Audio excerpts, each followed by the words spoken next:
ศิลธรรมยอดวรรณกรรมเป็นภูมิธรรมของคนล้านนาร่วมอนุรักษ์วัฒนธรรมประเพณีล้ำค่าธรรมะขององค์สัมมาใครมีปัญญาย่อมพาคน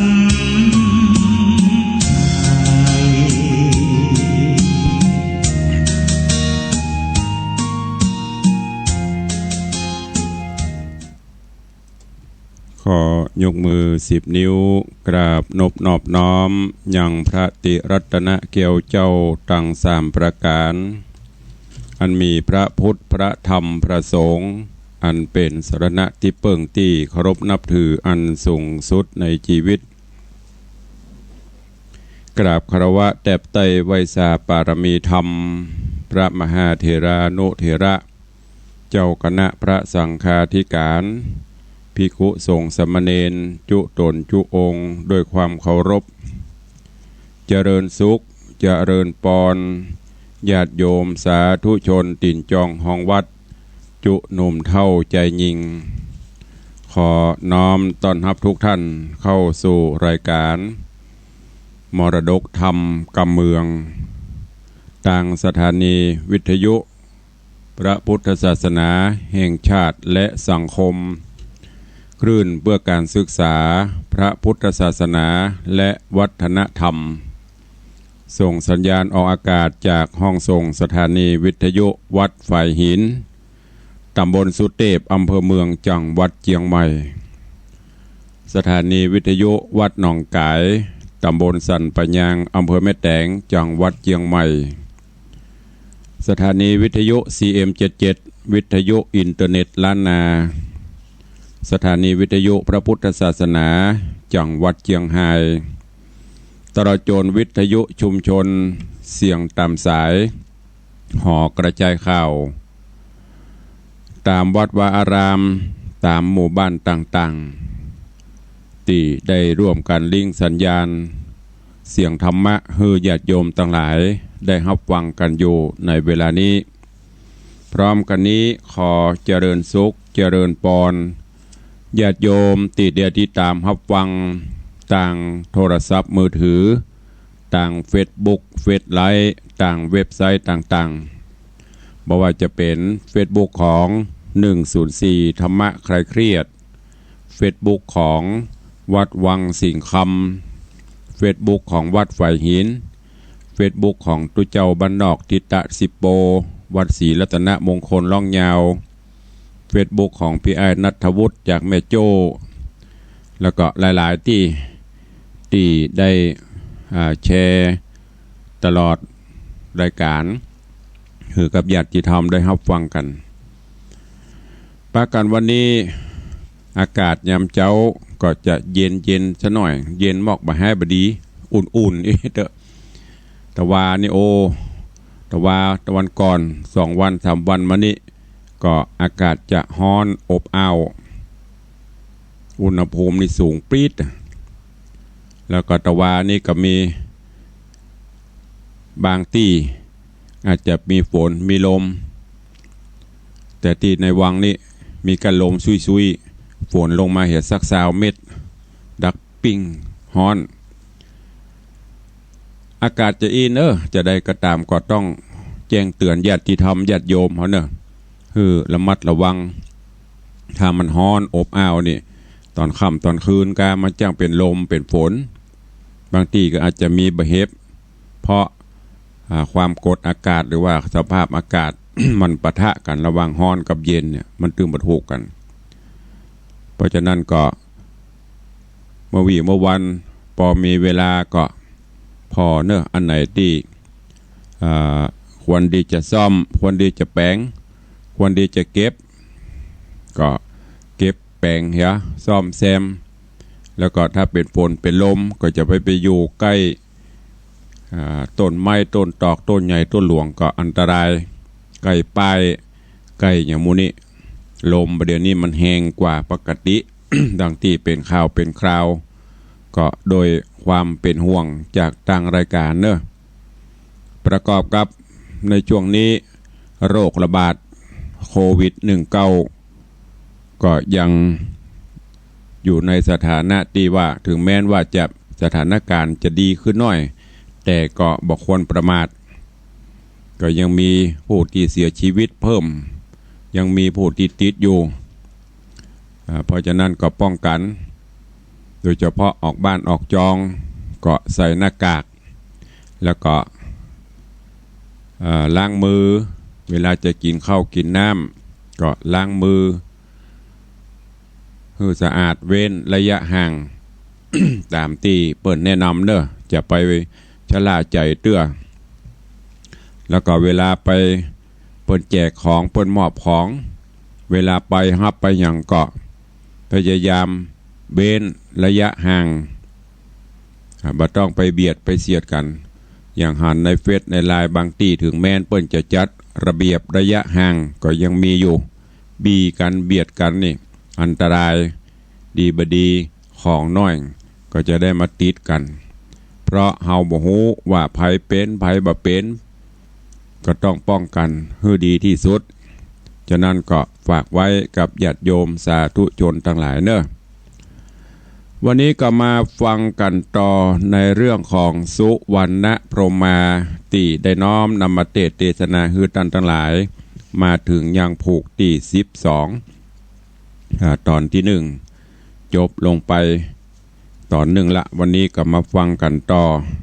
หลังจากที่เจ้าปหุปิตากับโปคลปัตตะ2พี่น้องหลังจากที่ป่อได้ตายละป่อก็บอกฮือถึง2แบ่งสัมปติเข้าของฮือเต่ากันเนอะไม่ต้องไปฮือคนนั้นนักคนนี้น้อยหรือว่าอาจจะไปนักน้อยก็อารมณ์อร่อยกันไปแต่ว่าทางปหุปิตาบอกว่าโอ้ใครได้คำหูคำจ๋าวิชาความหูที่มันกินบะมดบะเสี่ยงเอาของมูนี้เมื่อบุญมีบัดตายมี1สมอง2ตีน2มือยังหาได้บ่ใครได้มูนี้ใครได้ของที่ มันบ่ฮู้จักหมดจักเสี่ยงกำอูกำหูต่างๆมูเนี่ยเพื่อที่จะได้เอาไว้ใจหากินไปป่อก็เลยอันกำเป็นยังเจ้าใครได้ใครหูก็เปิ้นก็เลยบอกให้ก่อนที่จะตายเป็นข้อไปนับตั้งแต่สอนเวลาเมื่อจะอู้หูจักอู้เวลาใดควรอู้เรื่องอะไรหยังเวลาใดบ่ควรอู้ก็หมายถึงว่าจะอู้อย่างออกไปให้พิจารณาไม่ใช่ฟังกรรมเข้าหูถูออกปากอันที่2เปิ้นก็บอกว่าการไข้หันให้มันดูการไข้หูจะไปมัวหลับมัวนอนอันที่3คือจงให้อาบน้ำผิดตาอันที่4พี่น้องเป็นดีมาถ้าไปหา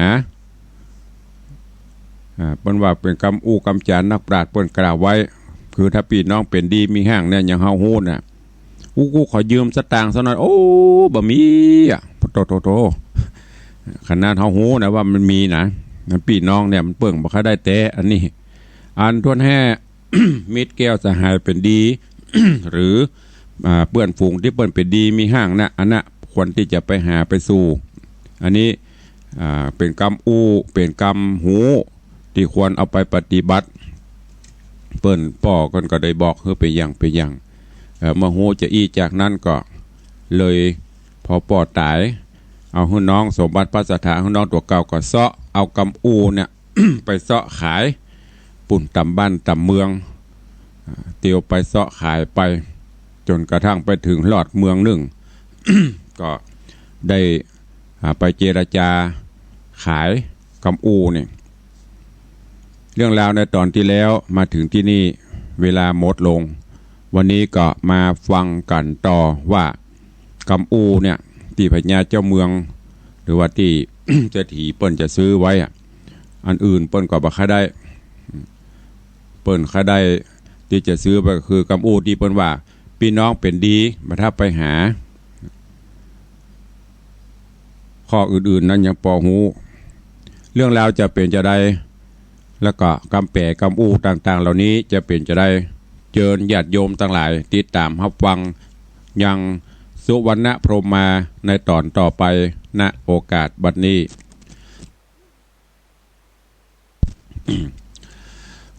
นะโมตัสสะภะคะวะโตอะระหะโตสัมมาสัมพุทธัสสะสัทธะโบฟังลาโสตุจันนาสัพปุริสะทั้งหลายทั้งหญิงและชายหนุ่มเฒ่าที่ได้ปาการเล่าทาดับฟังยังรัสธรรมเทศนาสุวรรณพรหมมาลำดับมาแถมแล้วเราขอเชิญศรัทธาต่างหลายหนุ่มเฒ่าจงตั้งใจเล่าทาดับฟังต่อไปไปนานี้แหละนา เมื่อยามมาส่วนใจลามนอนใส่ก็มานบน้อมไหวเต้าปราณสีเต้าปุรียศอาจก็โอกาสจะทำว่าดูราใจดำหนุ่มน้อยน่าชื่นจอยสีใสมาจากไข่เป่าห้องดังตัวต้องปราสารใดจะใครหูจุ่งกล่าวอูตามรายตนคำใจหนุ่มเดากันเต้าเจ้าจะทำก็ใครกำงามบอกกล่าวว่ากำอันค่าเอิ้นเปล่านั้นนาขอบอกไว้บ่าตามมีว่าเป็นกำหูดีวิเศษเป็นของทิพเทศเหลือหลายข้าน้ำมาขายเลี้ยงต้องพดมาสู่ห้องเมืองหลวงฮื้อคนปันปวงหนุ่มเทาได้หูเก้าขี่แง่แหละนา ตังสุตวาลาจาในกาลานันเล่าเต้าเป็นเจ้าภาพปลาได้ยินขีดญาถอยวาดแห่งเจ้าหน่วยนาดกลิ่นกูว่าเอาความกำอูกำหูมาขายเต้าบุญผายโยดใหญ่ก็ใครหัวใส่หาแล้วไข่ขีดญากล่าวถอยว่าตั้งแต่น้อยเกิดมาเถิงกาละนี่นาปุนอีแต่ก่อนกีเดิมอ่อนไผ่บ่หอนจากอู้ว่าเอากำหูมาขายเอาก้าหลายเลี้ยงใส่ตนเต่าไทยปาราณสีจริงถามลูกเศรษฐีแถมเล่าว่าอันกำหูเต้ามีอยู่จงกล่าวอู้ไข่มาแม้นเราราจออบใจกำหูใดนั่นใส่จักซื้อไว้ดีลีลูกเศรษฐีหนุ่มเดาก็ตั้งเก้าเล่าบ่จ้ายังกำหูตั้งแห่เป็นไม้แต่เก้าหอดปลายหลายแหล่บ่เว้นแวสกรรมเต้าหอกคำที่ราชฟังเจ้าหน่อยนาดไข่ปันมีใจมันจื่นจ้อยจริงกล่าวถอยจะทำว่ากำหูงามนั่นใสมีกาดใดเต้าใดอันจาตีนั้นลูกเสียถีก็กล่าวอูว่ากำหูตั้งแห่จักเป็นก้าบาจักไว้ก้าบ่ลายข้าจะขายบ่แปลงจำพวกละคำแดงเต้าอันจุงกึดดันตามธรรมเจ้าหอกคำอาจกระได้หูก้าตามมี จิงไขบาตีตานต่อว่าดูราเจ้าน้อยหนอคิงรามกำหูงามนั้นใส่เฮาจักซื้อไว้ดีลี กรรมที่ว่าพี่น้องเป็นดีอย่าไปหามิตรสหายนาเจ้าหมู่ได้กินอยู่เจยบานสุขสำราญนั่นใส่กวนดีไปหาสู่กำหูมีอยู่ตั้งสองข้าหากตริปองซื้อไว้ตาตัวต้านเต่าไทยผาปลาใครขี้แย่โอกาสหืออำมาตย์เตรียมใจเอาคำใส500มาหื้อใจหนุ่มหน่อยบัดเดียวก็มีหันเลยนะตาในกาละนั้นเรายังมีอำมาตย์เก่าผู้นึ่งใส่นั่งอยู่ไกลป้อพญาสิเนหาอยากใดยังกำหูไว้ไข่ปันว่าการใคร่หันฮื้อมันดูว่าการไข้หูอย่าลับนอนเป็นกำสอนแต่ไทยข้าจักซื้อไว้กับตนตัดกังวลเมื่อแน่อำมาตย์กราผู้ใหญ่ก็จกเอาใต้บอดน้อยเป็นคำ500ดีงามยื่นหือใจลามบ่จาเล็ดนาทัดนั่นมาแท้เล่ายังมีเสนาเก่าผู้ใหญ่ใจมักไฟไข่ใดยังกำหูไว้กับตนฮือเป็นมงคลขายซอยใดจื่นจ้อยไปโลนฮือเป็นกูลเมื่อนาหรือตำจาตกผ่านเสนาหานบ่จาห้องเอิ้นว่ากำไปแล้วเอาคำสายืนตอนเจ้าน้อยอ่อนบุญมีไขว่าตีกล่าวอูว่าจะฆ่าจากซื้อกำหูที่ว่าหืออาบน้ำผิดตาไว้เพื่อจักจะไว้ใจกับตัวเอาเป็นขัวกายหอดตังมวยมอดดอนทรายตูนคำใจหนอไทยขายกำหูได้เงินคำยังหล่อคำค้างอยู่บ่มีเผ่าผู้คนใดยังหล่อคำค้างอยู่บ่มีเผ่าผู้คนใดแม้ขอซื้อไปดังอ่านก็เตียวสอดดันไปแน่ก็มีป้อกาสะเปามาขอซื้อเอากำหูจากเก่าอู้กำไปว่าข้าเปิ้งใจบอดน้อยกันว่ากล่าวสูตรซ้อยสูตรกรรมก็จกเอาคำจากโถงแล้วปั่นโป่งย่อยื่นโดยใจจื่นยินดีกำหูมีจะไขกันว่าออกปากยามใดฮือว่ากูหูอย่าได้อู้ไหลตี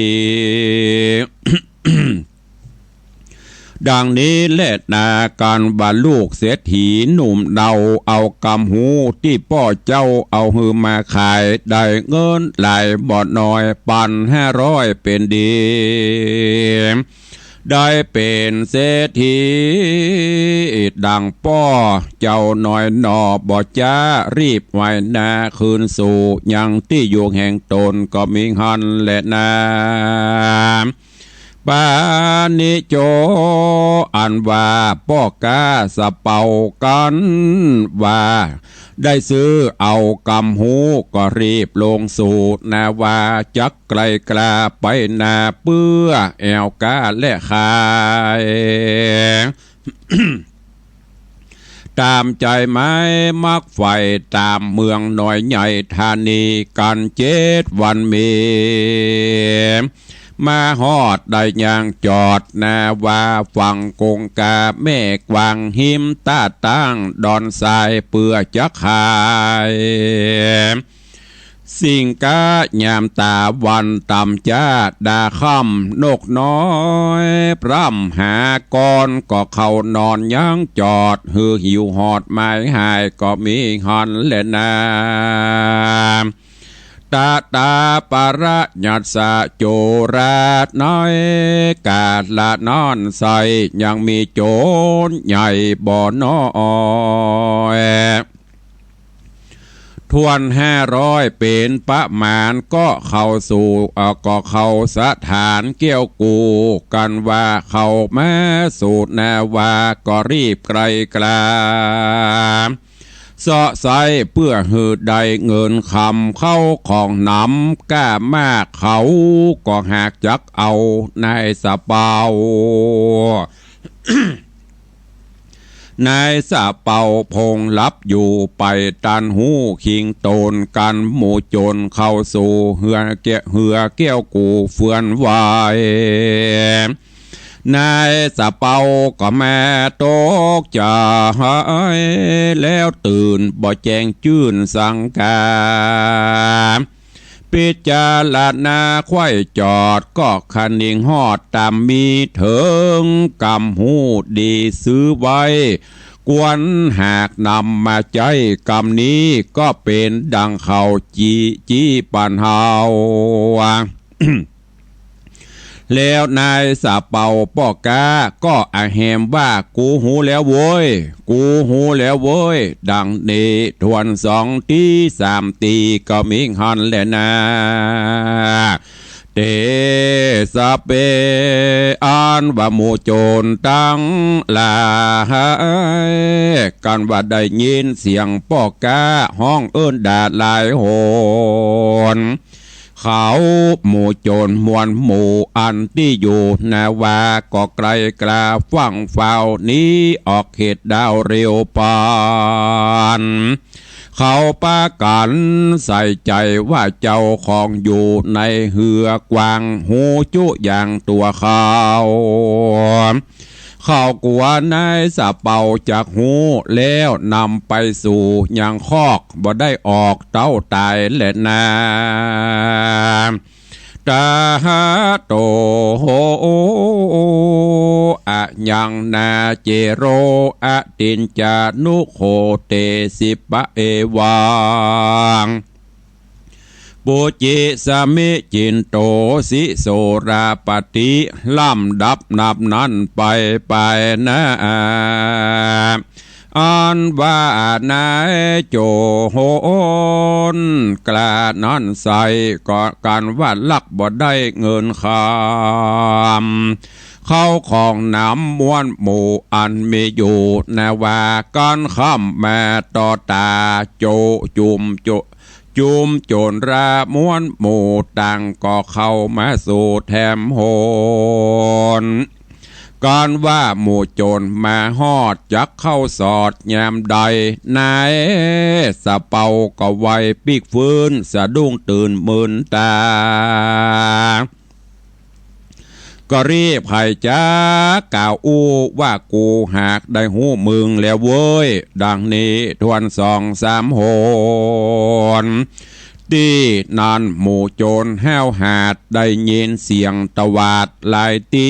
ต่างรีบนี้บ่จาก็มีหันแหละนะปุณณติวะเสกันบันลุนรุ่งเจ้าโจรบาปเศร้าปาลากันมันโกธาไม่มาดขะเน่งขวาดในใจว่าเป็นสันใดดังอีแต่ก่อนกี้บ่เคยมาบ่เคยมี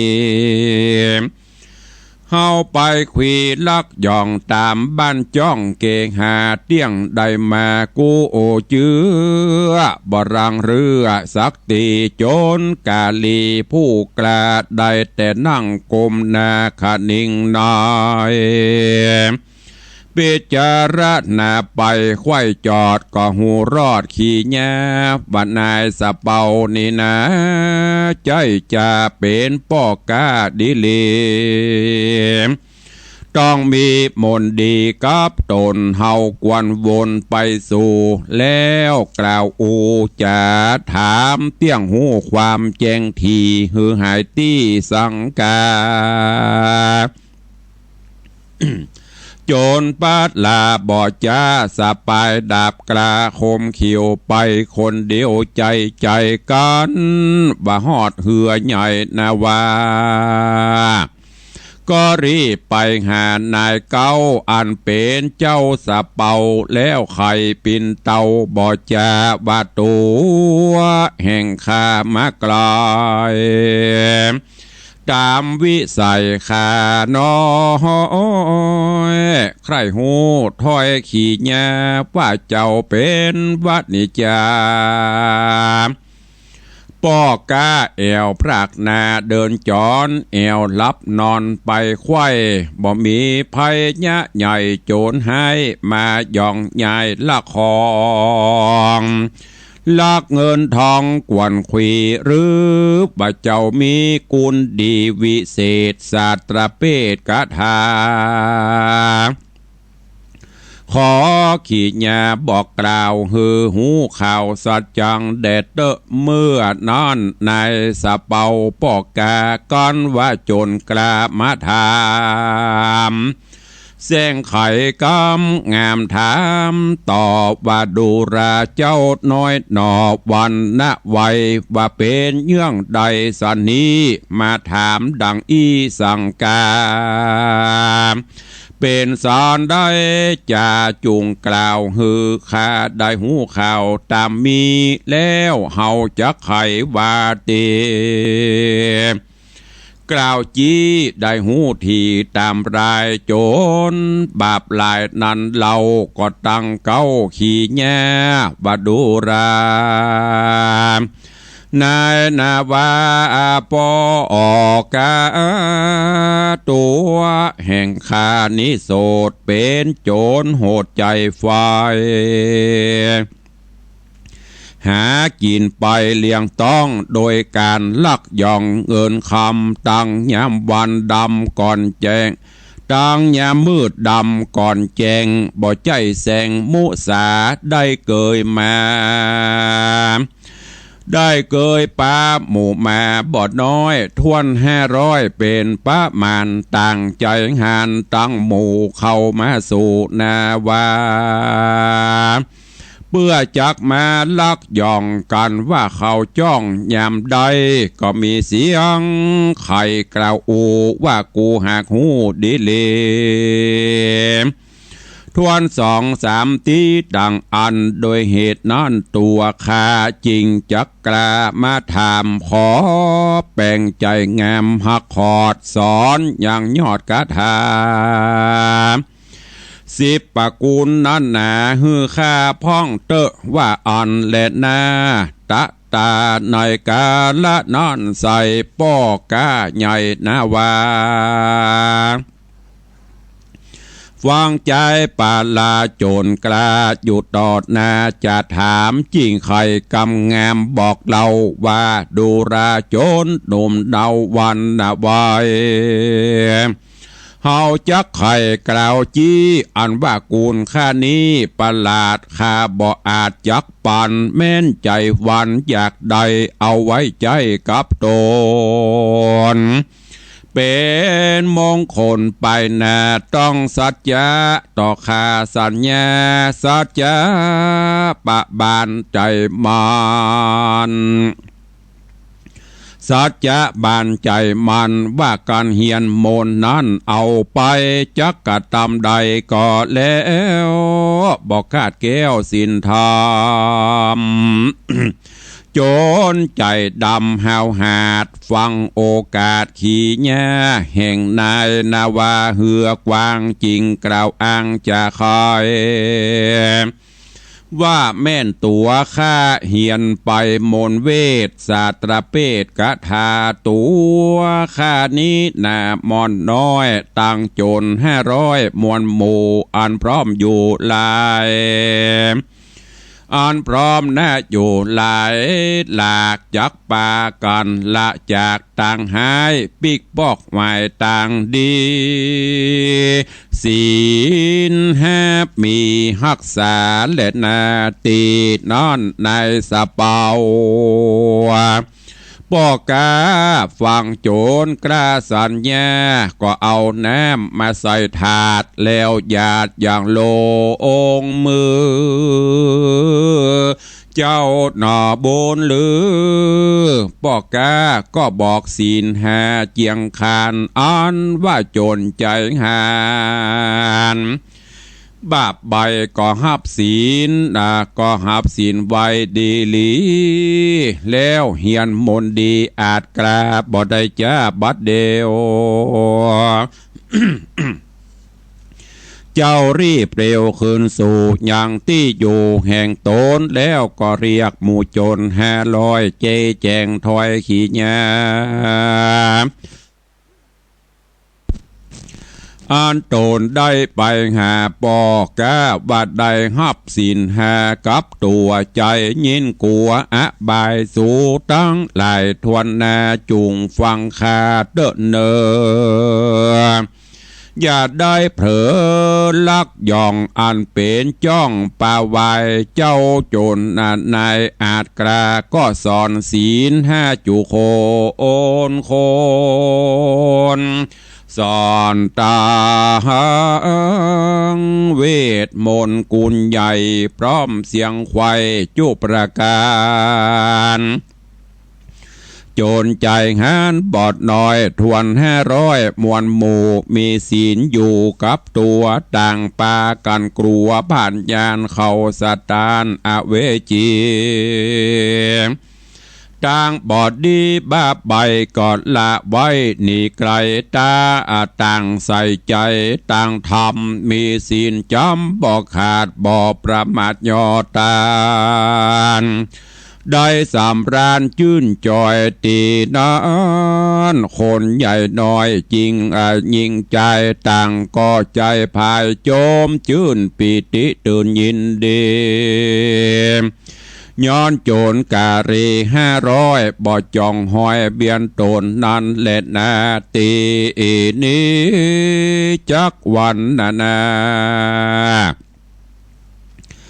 จะเล่าถึงเจ้าสุรเสนาเก้าผู้นั้นใส่อันใดซื้อกำหูไว้ดีเลกำหูมีนั้นนาสา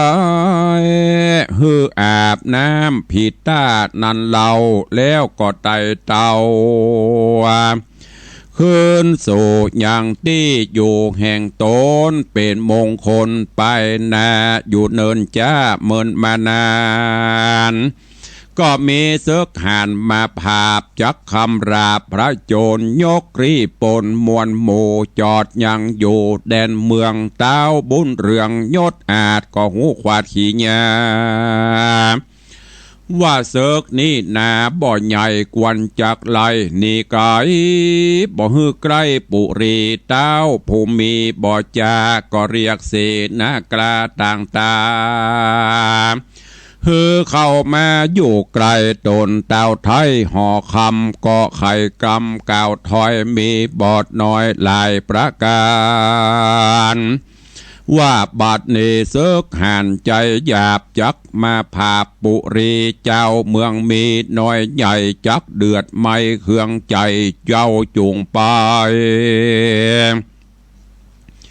อย่าจะไล่เสกกลามานี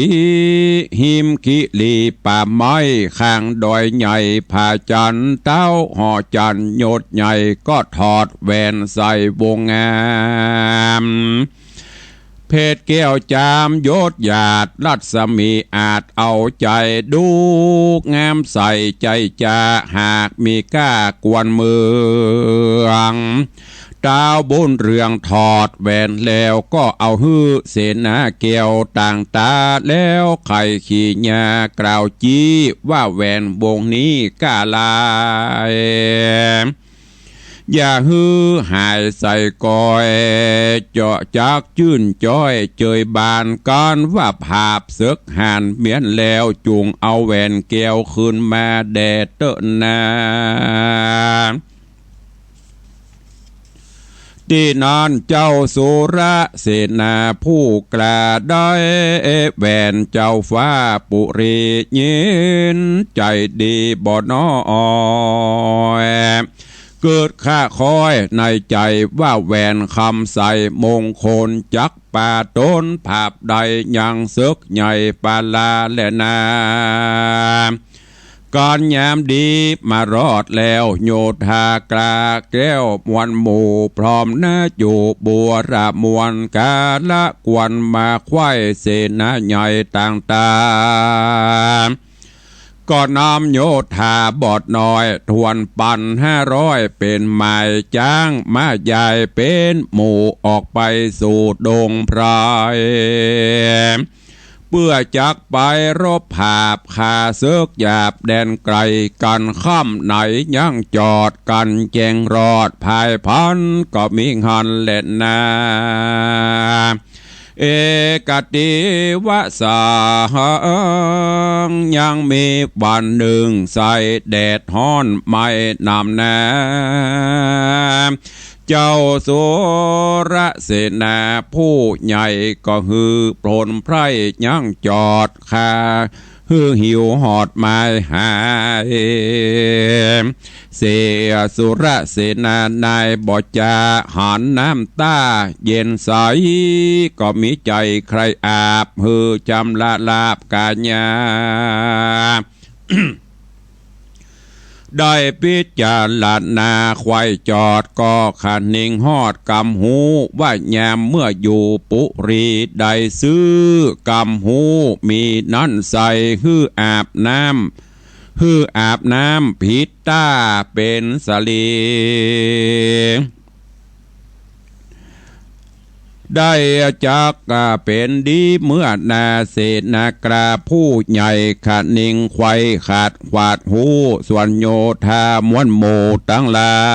ยต่างก็ปากันใหญ่อาบน้ำชำละพรำกาญาอยู่ที่ต้าต่างเตียวส่วนตนคนเดียวบ่จะอาบน้ำต้านาทัดไป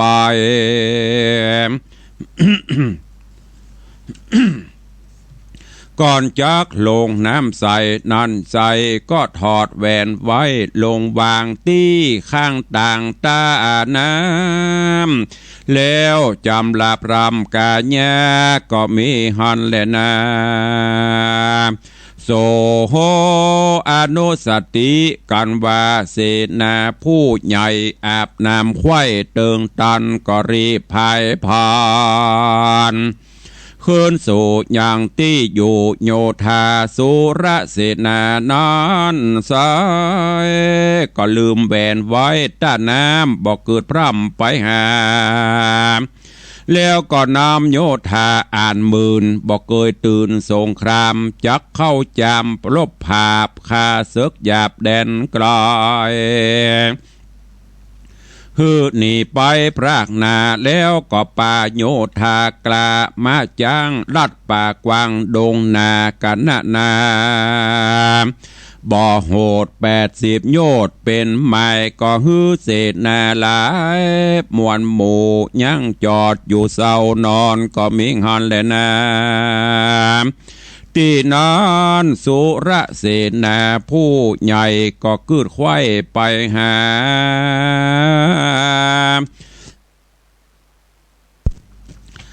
ว่าก่อนจากมานอนเล่าปะเต้าเป็นเจ้าผาปลายังขุนนะไฟหอยฮื้อแบนใส่กอยก้ากวนเมืองเป็นคำเหลืองวะวาดรัศมีอาจเอาใจเดี๋ยวนี้หายไปกว่าจอยเต้ายอดซอยห่อคำการอาหูกรรมแล้วโสดจักใส่โตดเป็นไม้เฮาเตี้ยงตายบ่จาย้อนดาบกระคมใสแม่นเฮาจักไปรบผาบตายย้อนดาบเทียนกราย้อนเสือกกราปลาดีกว่าเอาดีกว่ามามวยม้างย้อนดาบจังเจ้าจังฟันคออย่ารีรอเนิ่นจะไล่เสือกกรามานี้แดดเตอปุณณติวาเสกันวันลุนรุ่งเจ้าเสนาสุรเสนาเก้าผู้ใหญ่ก็นำพลไพร่ไล่ลามเข้าสนามรบผาบกับเสือกหยาบมวลหมู่อันมิอยู่นีไป การว่าผาโผยภัยเมียนแล้วก็ปาพวกแก้วโยธาตั้งเศษนามวลหมู่ปิกปอกสู่ขึ้นลางการมาถึงยังแม่น้ำคนหลายแหล่สะโซน ก็ฮือรีปนยังจอดฮือหิวหอดไม้หายตั้งปังใหญ่ยังอยู่หิมแก้วกูแดนเมือง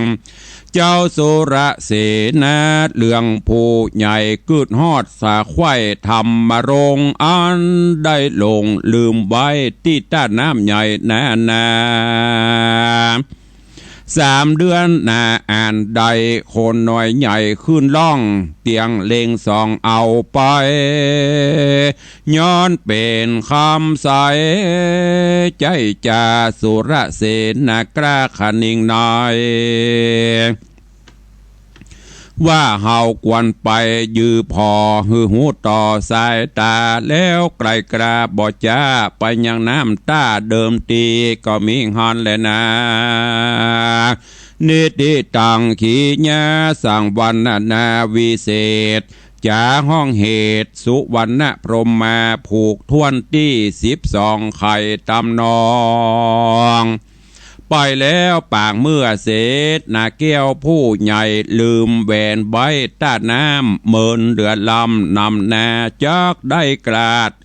จักได้กร้อยกลาดหรือวีดขาดสันได้โอดฟังไปต่อแท้แองจักหูแจ้งไปลุนก็มีหันแหละนาก็บังโกมสมเร็จสะเด็จญาติโยมสาธุชนทั้งหลายได้ฟังธรรมเทศนาสุวรรณพรหมมาจบไปแห่ม1 ผูกคือผูกที่12เรื่องราวในตอนนี้ก็ม่วนงันสันเรามีคติสาระที่สามารถนำไปคิดพิจารณาก็เดี๋ยววันผูกตุลุงจะสรุป ว่าแต่ละข้อละข้อเนื่องจากเวลามันมีน้อยสรุปตอนนี้ก็จะบัดทันจบเดี๋ยวนี้กำหูกำอู ที่ป่อเสียถีได้มอบให้ลูกเบาเอาไปขายกำอูขายความหูไม่ใช่กำอูกำหูความหูนั่นเป็นข้อ5 ข้อเอาไปขายใครจะซื้อพญาเจ้าเมืองก็ซื้อเสนาผู้ใหญ่ก็ซื้อไปคนละข้อปอกาสะเปาก็ซื้อตอนนี้เริ่มแพงลิตรเริ่มใจหันผลละโดยเฉพาะปอกาสะเปาล่องรอขายของในสะเปาโจรมาโป้นเหือสะเปาข้าหูมดนะข้าหูสู่เจ้าเว้ยโอ้หมูนี้โอ้ผู้อันนี้บรรลับจะลวกกับฟังหนีไปเดี๋ยวบรรพูกก้อยสรุปเรื่องราวหมูนี้เขาฟังแหมกรรมเนาะเพราะว่าเวลาเหลือแหมประมาณ5-6 นาทีก็จะหมดละมันจะบัดทันจบเพื่อที่จะได้ปฏิบัติต่อวันพูกฟังกันในผูกที่13ผูกที่13สุวรรณพรหมมาวันนี้ก่อนที่จะหมดเวลาก่อนที่จะได้ล่ำได้ลากันก็ขอ ก่อนที่เปิดหน้าไมค์อุจากันก็ขออนุโมทนาขอบคุณกับญาติธรรมญาติโยมสาธุชนทั้งหลายเนอะตามที่อาตมาภาพตุลุงได้เชิญชวนเศรษฐีใจบุญนายทุนใจดีพอออกไม่ออกศรัทธาผู้มีอันจะกินได้ร่วมกันสละประโยชน์ส่วนตนเพื่อประโยชน์ส่วนรวมในการร่วมกันสงเคราะห์อนุเคราะห์มอบทานให้กับผู้ประสบปัญหาในด้านโรคระบาดนั่นก็คือแจกทานถุงยังชีพนี่ก็ขอเชิญชวนเนอะท่านผู้ใดจะร่วมเราจะแจกกันในวันที่10 11 12ที่แรกจะแจกวันพุธมันบัดตันต้องมาเตรียมสถานที่เพราะว่าการแจกนี่คนมันหลวงหลายตึงมดตึงมวลประมาณ700 ชุดที่จะมอบจะแจกก็ขอน้อมเอิญเชิญชวนใครจะห่วมบุญอย่างตันอยู่เนอะตุลุงถ้าเป็นปัจจัยตุลุงก็จะเอาไปซื้อเป็นข้าวสารเป็นปลากระป๋องเป็นมาม่า เอามาใส่บรรจุเป็นไข่มื้อนี้ก็ขอขอบคุณทุกท่านที่ได้ร่วมเข้ามาแล้วหลายท่านหลายคนตัวใครจะอู้จะเอ่ยจะจาอย่างกับตุลุงเข้ามาเนอเข้ามาได้ใครจะอู้จะเอ่ยจะจาอันใดแจ้งผลการรับฟังเข้ามาได้0817836540อย่างติ้งต้องเนี่ยตั้งพอส่งอย่างเข้ามาได้ปิ้งวันพุธวันเสาร์วันพุธวันเสาร์คงไม่ได้ฟังเนอะลืมไปขอบพระคุณท่านผอ.วันพุธวันเสาร์เป็นรายการพิเศษเตะธรรมแล้วเตะเรื่องไอ้อย่างก็ทิศตังหกข้างกึ่งเพราะว่าวันเสาร์นี่เป็นจะลิงสัญญาณไปน่านไปกัลยาณิวัฒนา ไปเวียงป่าเป้าเพราะนั้นของเปิ้นนี้ถ้าเฮาเตะอีไปเปิ้นจะบ่ได้เป็นเรื่องเพราะนั้นยกยอดไปฟังอีกวันเนอะสุวรรณพรหมาวันพุธนี้หยุดวันแต่บ่ได้หยุดเตะนะเพราะวันพุธต้องเป็นแห่งเรื่องพี่น้องต่างอื่นเปิ้นจะได้ฟังปฏิปต่อรวดถือโอกาสแจ้งพอดีต้องกราบขอบพระคุณกับท่านผอ.อาจารย์พระครูสมุวิศวัตวรกิจโจท่านเจ้าใส่ใจเนอะโอ้วันใดได้ออกบ่ได้ออกเพิ่นจะสูนเพิ่นจะเอา นี้ตลอดติดตามแจ้ง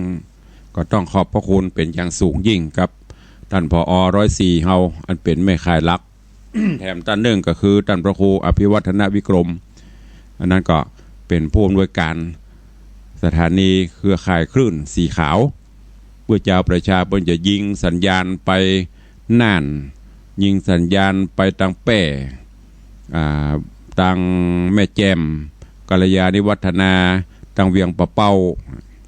แล้วก็ร่วมวันพุธนี้ไปหลายเครือข่ายเนอะมีแม่ข่ายลักก็คือ104วัดไฟหินคนนี้เป็นแม่ข่ายลักคล้ายๆอย่างสถานีวิทยุแห่งประเทศไทยนะยิงสัญญาณไปทั่ววันพุธนี้มีตึงวัดไฟหินมีตึงหนองกายมีตึง CM77 อันนี้เป็นลักอยู่ละแล้วก็พ่วงไปที่สถานีเมื่อเครือข่ายของคลื่นสีขาวไปหลายที่เกือบจะทั่วภาคเหนือนี่ด้วยเพราะนั้นก็ทำก็จะเป็นเรื่องอย่างวันพุธที่ผ่านมานั้นก็เป็นบรรยายธรรมวิสาขบูชาวันนี้อย่างดักปิ้งมีซักกริ่งมีซักกล่อง กำลังใจมันหายไปหมดนะของ96นี่มาขนาดสถานี96ที่เดียวนะโลละละของเฮานี่วันนี้3-4คลื่นหนองกาย3คลื่น CM77 ของวัดไฟหินดักปิงมีซักสายไทยกัวเสียงมาม่ากันบ่ฮู้ ใครฟังอยู่ที่ไหนทางใดต้องให้ตู้ลุงจมตลอดก่อนถึงจะลิ้นกันนี้ถ้ามันดับถ้าตู้ลุงย้างสักเดือนบ่ต้องโทรตามเนอะตู้ลุงจะปิดโทรศัพท์หมดบ่ต้องโทรเข้าหาเดี๋ยวจะบอกผอ.ขออนุญาตลาอย่างน้อยก็สักเดือนหรือ3เดือนหรือมันก็ปีง จะได้ลากันพ่อมนบ่ได้ปะกันอ้าวว่าจะได้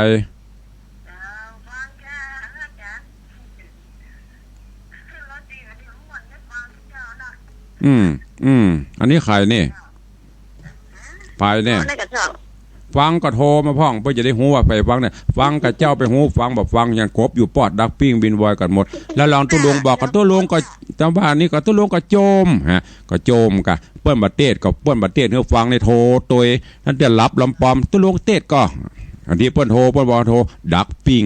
ไปหูไปฟังบ่ฟังบ่ฮู้ไปว่าเต้อมันจะมีขอโทษดักปิ้งบินวอยนี่อยู่บ้านเกาะเนี่ยเดี๋ยวต้องปรับกันทำเนอะเอาเจริญปอนขอบคุณแต่พองเล่นพองเอาสายต่อไปเจริญปอนเจ้านี่จากไหนจากสันทรายเป้าเจ้าสันทรายเป้า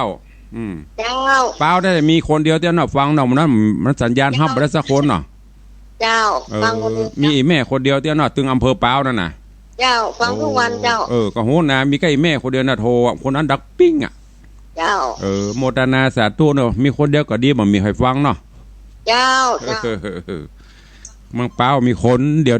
โทรรายงานตลอดนอกนั้นดักปิ้ง2 สาย มีบ้านเกาะนี่สายมีเมืองเป้าคนละแดนแม่โคว่าจะได้ไปสาเจ้าฟังอยู่เลยเจ้าเนี่ยมาแต่ขึ้นต้นโดยฟังอยู่เน้อเจ้าแต่ไม่โทรเน้อเจ้าเนาะถ้าตุลุงโจมก็โทรมาเหตุกรรมเนาะถ้าตุลุงบ่โทรก็ดักปิ้งเนาะพระเตรียมอาหารถวายพระเจ้าก็อยากมาเตรียมกันทำตุลุงกะเตรียมก้าอาหารถวายพระบัดเตรียมกันทำมาตุลุงกะถ้าอยู่ใกล้ก็แห้งอ่ะก็เอาใส่ไว้พวกกะเอาใส่ไว้ออมศีลพวกกะวันปันได้อันนี้กับมีเจ้าใส่แล้วเจ้าโอเล่นบ่ได้เด้อท่านพระครูจะไปอยู่ถวายไอ้พระเล่นบ่ได้ถ้าได้แต่ก็ดิ่งสาธุแม่โคเหรียญทองตื่นเจ้ามาเตรียมอาหารใส่บาตรเตรียมใส่บาตรจะไปลืมใส่บาตรตู้เจ้าด้วยนะของตู้เจ้านี้เอาจอมไปวันบานตุลุงอุดแต่พองเล่นพองเด้อไปถือไปตื้อเนอะบ่อู้กับบ่ม่วนมาเล่นกับบ่ม่วนบ่มีขวนบ่มีตี้ไว้ครัวมีผัวมีไผบ่หลวนนึงเข้าบ่เดียวเขาบ่โบละเขาใจแก๊ดอู้กันนัวไข่หัวกันม่วนโทรเข้ามา 3-4 นาทีบ่ได้มาเจ้าเสียวกันเล่นพ่องแต่พ่องเล่นพ่องเนอไปถือไปตื้อเป็นอย่างอื่นบ่ได้มีจิตอย่างอื่นเนอะบ่ได้จมได้ยังเย้ายวนเย้าเย่ศรัทธาบ่ได้ตึงหูศรัทธาฟังกันหลายบ้านหลายจองเจริญปอนนมัสการเจ้าตุลุงจากที่ไหนเอ่ยแม่คือไปอยู่นะเจ้าเป็นกำลังใจให้ตุลุงเจ้าแกงอย่างมะเจ้านี่แกงมันหนุนเจ้าเปิงมันโกนต่างจำโทรหาแบบโทรสักคนแปลว่ามันแกงมันหนุนเจ้าสาธุเด้อการนมัสการเจ้าเลินปอนเปิ้นแกงมันหนุนแบบไม่คือโดยสเก็ตยันเนาะอู้กันม่วนเซลเล่นพ่องแต่พ่องเนอะมาเจ้ามาได้ไข้หวยสักกำเนี่ยอายุยืน10,000 ปีหมื่นปีเนอะอันตุลุงบอกโทรบ่โทรมาต่ำนะพิกปั๊มปังนะโอ้นายแฮมแกมไหมมีอยู่ไหมเหลือเวลาอีก2 นาทีสุดท้ายจะหมดเวลาก็เดี๋ยวตุลุงก็จะไปประกาศเสียงต่ำสายเหมาะมันจะนี่นะตั้งแต่ตื่นมาตี 4สงน้ำสงท่าเรามาเตรียมตัวเทศเสร็จก็ต้องไปหางานทำงานอื่นต่อทุกคนมีภารกิจหน้าที่วันนี้ก็เดี๋ยวจะได้เตรียมสถานที่ติดป้ายปักหมุดที่เขาจะมอบของใครจะห่วมก็ยังตันอยู่เนอะจะไปซื้อประเดี๋ยวนี้ที่ต้องการคือปลากระป๋องจะต้องใจอยู่ประมาณ1,500 กระป๋องไม่ใช่ 2-3 กระป๋องนะ 1,500 กระป๋องแล้วเอามาใส่หม้อเพื่อเปิ่นคนละ2 กระป๋องจะต้องเตรียมไว้750 ชุดโอ้ตุลุงอย่ามาแจกนักศรัทธาแล้วก็แจกทั้งนอกแฮมตึงเปิ่นตึงเฮาก็ไม่ใช่มีอย่างนักแจกกันไปน้อยค่าแต่มากด้วยน้ำใจช่วยกันยามห่อที่เฮาจะช่วยกันได้ยามตุกก็ตุกด้วยกันเนี่ยใครที่ปอมีอันจะกินก็สละช่วยกันไป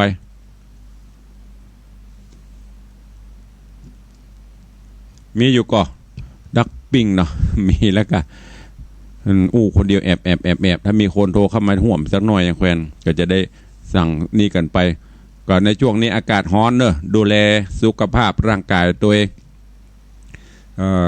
น้ำเวลาร้อนแต่จะไปฝังดบน้ำเนอะโอ้ร้อนได้กินน้ำเย็นอยู่แบบนะพยายามมันร้อนก็กินน้ำอุ่นเอานะไม่ใช่ว่าร้อนแล้วกินน้ำเย็นนะมันไปปะทบกันมันก็ยังอากาศร้อน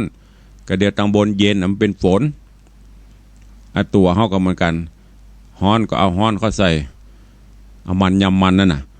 ไม่ใช่ร้อนเกินกินน้ำอุ่นได้สำดีสุขภาพจะได้ดีคนเฮาเบรมปล่อยแม่ลำพอมันอ้วนอึปึงอัมปังพ่ออย่างกินไขมันพอจดน้ำเย็นตบน้ำเย็นเข้าไปอีก1 ขวดมันก็มอกเฮาตู้เย็นไขมันเลยพอกถ้ากินน้ำร้อนพอคนจีนเนี่ยเปิ้นบ่อ้วนนะเปิ้นผอมเพราะเปิ้นกินน้ำร้อนผ ผูหัวแม่ห้องเงี้ยของเฮานี่เย็นบ่เย็นเตื้อนะเอาละโอไปเวลาหมดแล้วเด้อขอนำรายการจากญาติโยมศรัทธาไปก่อน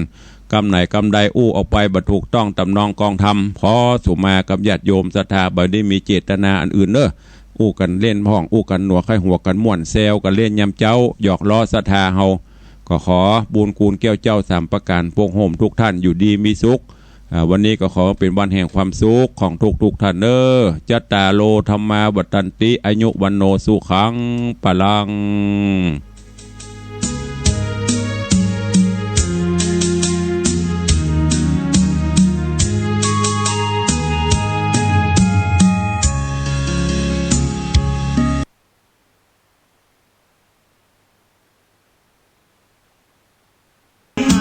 พุทธมเปล่งปลั่งออกทางหน้าตาสุขจากภายในคนรุ่นใหม่ว่ามีออร่าจิตท่านสู